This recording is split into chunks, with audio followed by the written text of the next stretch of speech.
নমস্কার বন্ধুরা, আমি অলি, লাইফ উইথ অলি চ্যানেলে সবাইকে স্বাগত। প্রচণ্ড গরম পড়েছে কদিন ধরে। এই গরমে কি যে খাবো ভেবেই পাচ্ছি না। এ কদিন আমি প্রচণ্ড গরমে লুয়ের হাত থেকে বাঁচতে কি কি রেসিপি খাওয়া উচিত সেই সব জিনিস আমি আপনাদের সঙ্গে শেয়ার করেছি। কিন্তু আজ আমি শরীরকে ঠান্ডা রাখে এই রকমই একটা রেসিপি আপনাদের সঙ্গে শেয়ার করতে চলেছি। আজ আমি লাউয়ের একটা রেসিপি আমি আপনাদের সঙ্গে শেয়ার করব। এটি অত্যন্ত মুখরোচক, অথচ নিরামিষ। আপনারা যে কোনো নিরামিষ দিনে এটি করতে পারেন। গরম ভাতের সঙ্গে এটি খেতে দুর্দান্ত লাগে। তাহলে দেখে নেওয়া যাক আমার আজকের রেসিপি আমি কিভাবে বানাই। এখানে আমি লাউ সরু সরু করে কেটে ধুয়ে রেখেছি। এই রেসিপি তোমরা আগে কেউ খেয়েছো কি না অতি অবশ্যই আমাকে একটা কমেন্ট করে জানিও। এটা আমার দিদা আর মায়ের রেসিপি। আমার মা দিদা এইভাবে লাউ রান্না করতেন। এই যে দেখো, এখানে সমস্ত ইনগ্রেডিয়েন্টস আমি জোগাড় করে রেখেছি। এটা হচ্ছে মুগ ডাল, বড়ি, ধনেপাতা, শুকনো লঙ্কা, জিরে, সমস্ত কিছু আছে। কড়াই বসিয়ে দিয়েছি। তো কড়াইতে আমি 2 মুঠো ডাল নিয়ে ওটাকে শুকনো খোলায় ফ্রাই করে নেব। খুব হালকা লাল করে ওটাকে ফ্রাই করব। খুব বেশি কড়া ফ্রাই করব না। এই যে দেখো, ডালটা আমার ফ্রাই হয়ে গেছে। এটাকে আমি একটা পাত্রে ঢেলে নেব। তো একটা পাত্রে ঢেলে নিয়েছি। এরপর আমি বড়িটা শুকনো কড়াতেই দিয়ে দিলাম। বড়িটা আগে শুকনো কড়াতে আমি ফ্রাই করে নেব। যেহেতু এইভাবে ভাজলে তেল কমের প্রয়োজন হয়, সেই কারণেই আমি বড়িটাকে এইভাবেই ফ্রাই করি। আমি যেহেতু খুব কম তেল ইউজ করি রান্নায়। এই যে দেখো, শুকনো খোলাতেই আমার বড়িটা অর্ধেক ফ্রাই হয়ে গেছে। এরপর আমি ওতে খুব সামান্য পরিমাণে সর্ষের তেল অ্যাড করলাম। এই রান্নাটা আমি সম্পূর্ণ সর্ষের তেলে করব। তোমরা তোমাদের পছন্দ মতো তেল ইউজ করতে পারো। এই যে দেখো, খুব সামান্য অল্প তেলে আমার বড়িটাও ফ্রাই হয়ে গেছে। এরপরে বড়িটাকে আমি তুলে নেব। তো এরপরে আমি কড়াইতে আবারও একটু কম তেলই দিলাম। এই 2 টেবিল চামচ মতন তেল আমি অ্যাড করলাম। এরপর আমি একে একে 1 চামচ গোটা জিরে আর 2টো শুকনো লঙ্কা আর 2টো তেজপাতা আমি ওতে অ্যাড করে নিলাম। এরপর আমি ওটাকে 15 থেকে 20 সেকেন্ড মতন ফ্রাই করে নিলাম। ফোড়নের একটা সুন্দর ফ্লেভার বেরিয়েছে। তারপরে আমি কেটে রাখা লাউ ওর মধ্যে অ্যাড করে দিলাম। এরপরে আমি লাউটাকে খুব ভালো করে তেলের মধ্যে ফ্রাই করে নেব।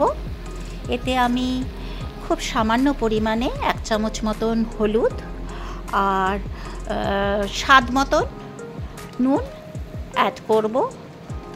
করে ওটাকে খুব ভালো করে নাড়াচাড়া করে তারপরে আমি জিরার গুঁড়ো দিয়ে দিলাম 1 টেবিল চামচ আর ধনের গুঁড়ো 1 টেবিল চামচ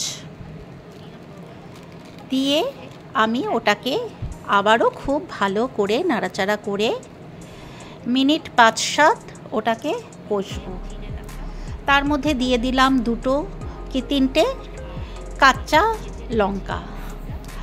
এরপরে আমি ভেজে রাখা ডালটাও ওর মধ্যে অ্যাড করে দিলাম।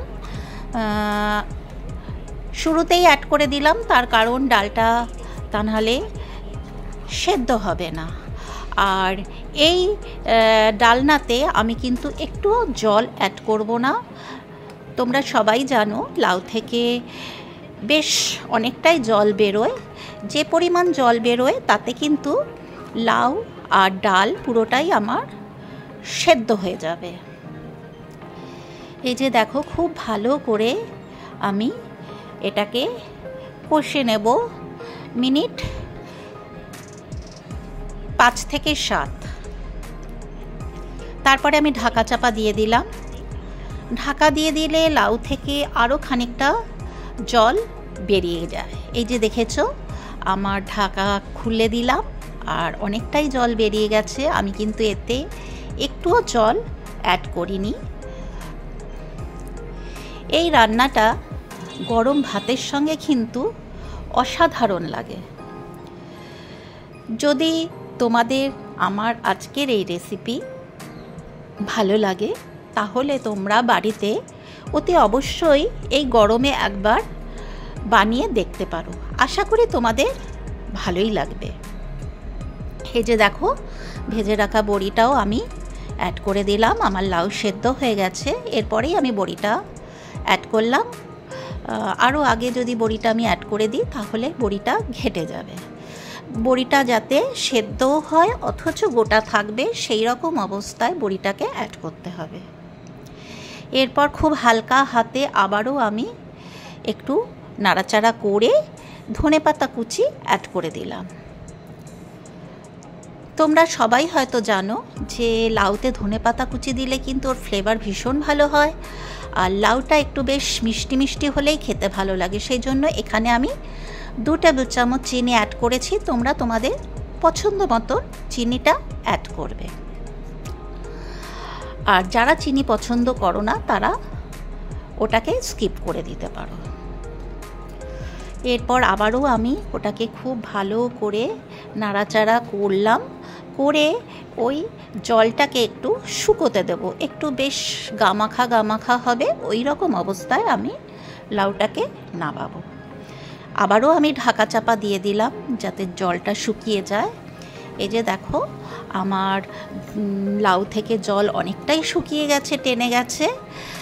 যেহেতু এখানে মুগ ডাল আছে সেই কারণেই জলটা ঠান্ডা হলে ওটা আপনি আপনি টেনে যাবে। তো আমার লাউ ঘন্ট একদম রেডি হয়ে গেছে। কয়েকটা বড়ি আমি আলাদা করে রেখেছিলাম ওপরে সাজাবো বলে। কয়েকটা বড়ি আমি আগেই দিয়েছি আর কয়েকটা বড়ি আমি রেখেছি ওপরে গার্নিশ করার জন্য।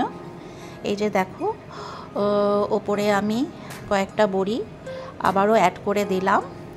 এই যে দেখো, আমার লাউয়ের ঘন্ট মুগ ডাল দিয়ে অলমোস্ট রেডি হয়ে গেছে। তোমাদের কেমন লাগলো অতি অবশ্যই একটা লাইক শেয়ার কমেন্ট করতে ভুলবে না।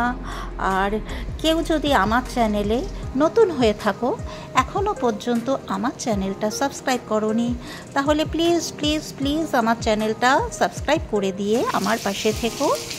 আর পাশে যে বেল আইকনটা আছে সেটাকে ক্লিক করে দিও, তাহলেই আমি নিত্য নতুন যা যা রান্না অ্যাড করব সেগুলো তোমাদের কাছে পৌঁছে যাবে। আশা করি আমার আজকের এই রেসিপি তোমাদের ভালো লেগেছে। তাহলে আজ এই পর্যন্ত। এরপর আমি আসব অন্য কোনো দিন অন্য কোনো নতুন রেসিপি নিয়ে। টাটা।